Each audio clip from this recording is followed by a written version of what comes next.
No, so the question is more, what is the effect of that for the developers? Some positives, some negatives of a durable team. Because what we see is that the developers very often want to do new stuff and rather not be responsible for run sometimes. Sure, yeah. So I mean, let me share something from my personal experience when I was part of a product team several years ago, and mostly that has been corroborated by clients later. So I was part of this team called GoCD, which is a tool that helps with continuous delivery. It allows you to create build pipelines and deployment pipelines and so on. And I was part of this team for most of 2012 and 13. And it was a classic software product that we were selling in the market. So it was organized as a product team. Although it's not always necessary. I have examples of organizations that develop products using projects. So, but this was a classic product team, and my experience was that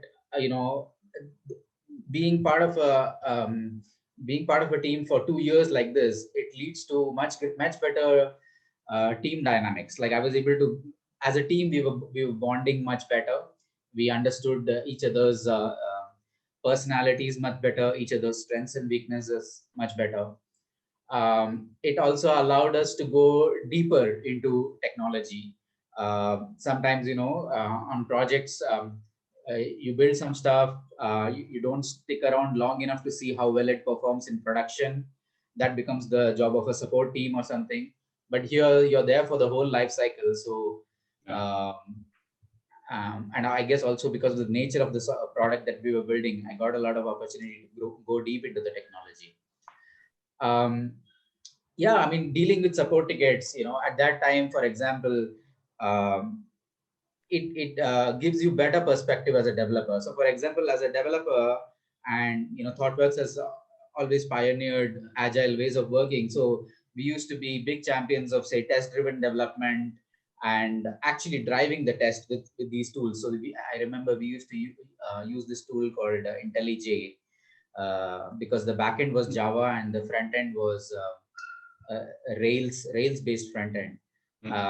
And as part of that, when you're writing the test and then driving the code from that test, you do a lot of debugging to debug your unit tests in the development environment. You don't really need to write log statements. They don't help you while developing. But then when you deal with support tickets and you realize that, I haven't put any log statements here, or the right log levels or log categories, for example, then, I begin to realize, how hard it is to deal with production support in these kind of cases. So there is a lot of learnings when you're part of a team that builds and runs, is responsible for the run as well. And perhaps the biggest is that seeing the impact of the work on customers, on the performance of the product, and learning the opportunity to learn from that impact and tie that back into teams. There are, of course, negatives as well. Sometimes the side effect of such a strong team bonding is that you might feel a little cut off from other teams, and you are often sometimes cut off from other teams. There might be, that people might. So we had a suite of products, and the collaboration between the product teams was, there was room for improvement on that front. But then we also, and of course, developers can sometimes feel bored. Those who are want variety and they want to do something for 6 months and move to something else. They want variety. We had a rule of a 18-month rotation rule, which even otherwise, when you're in professional services, your clients don't want your developers to move around every 6 months, right? But just when they have built some knowledge about their systems. So that rule works whether you're doing services or whether you're doing products. The 18-month rule helps us to deal with that. That's interesting. 18 months. Yeah. Frank, anything to add to that? Does this align with your experience? Yeah, it does. I don't think necessarily that developers are always looking for new features to make. I think it's a bit more nuanced than that. I think what developers want is obviously work on challenging things. And if you work in a team that's working on a product for quite a while, and you also have to deal with the effects of your work in production and support, it should allow you to produce much higher quality software, which would allow you to dive deeper into technology or explore features in a different way than just moving from one project to the other. So it's not necessarily that just because you work on one thing for a long time, you don't work on anything new. Actually, it's exactly like what I very much agree with what Sriram said, is that if you're so attuned to each other and you're so deep into this product, you can really explore areas that you otherwise wouldn't be able to, which could be a challenge in and of itself. No, correct. So, putting something black and white, I know.